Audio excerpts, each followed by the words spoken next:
Welcome back inside our Ustream coverage of National Signing Day 2011 right here at GoUSFBulls.com. Ronan O'Shea, joined by Phil McGeoghan. He's the assistant coach for wide receivers here at the University of South Florida.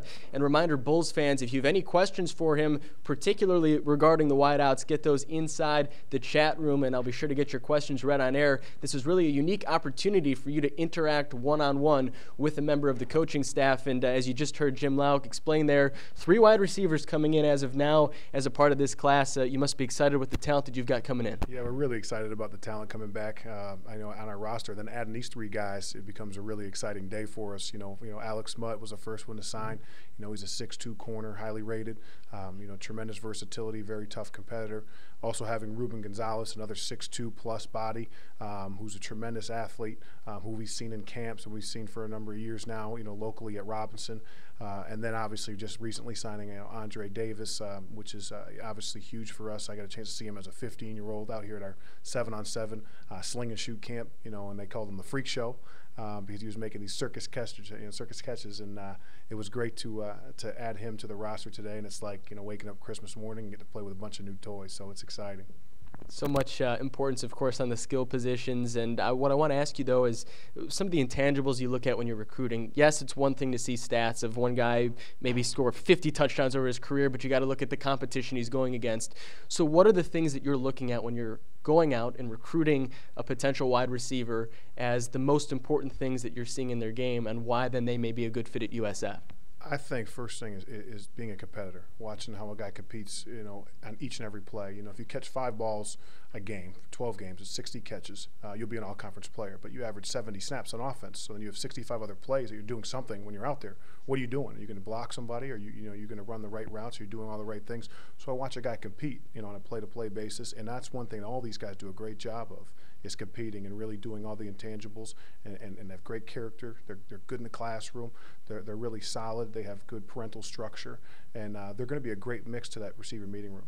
Are you looking at multi-sport athletes? Is there more incentive for someone who, say, plays football and then turns around and is on the basketball team, or then plays baseball in the spring?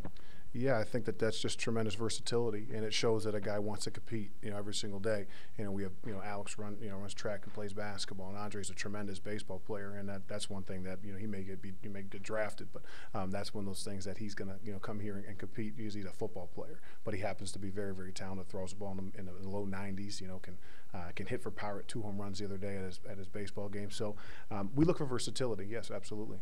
The wide receiver position this past season was a little bit banged up. Because of that, Dontavia Bogan really stepped up and shined and had a wonderful senior season. As you look ahead to next year, bringing in these new players, do you expect them to possibly contribute right away?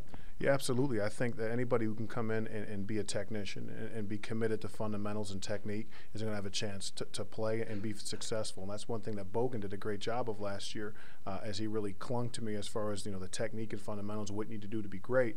And that's one thing I've noticed about these three young guys is that they want to be great. They want to be technicians. They want to do things the right way. So they're going to have a shot to come in here and compete, and that's going to be wide open. It's going to be a great competition. It's going to make that room better with a tremendous competitors adding to the program.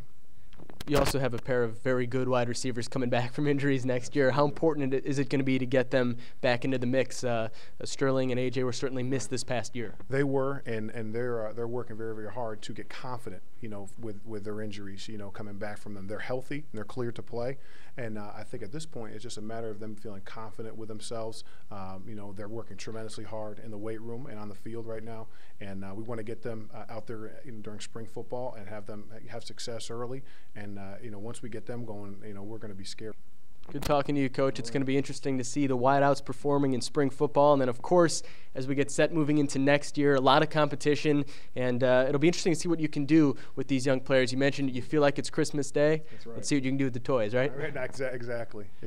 Much more coverage here from National Signing Day at the University of South Florida. Let's go back, though, to the Bulls Vision feed with Jim Lauk for a wrap-up, not a wrap-up, but an update on where we stand today with all the commitments which have come into the University of South Florida. Jim?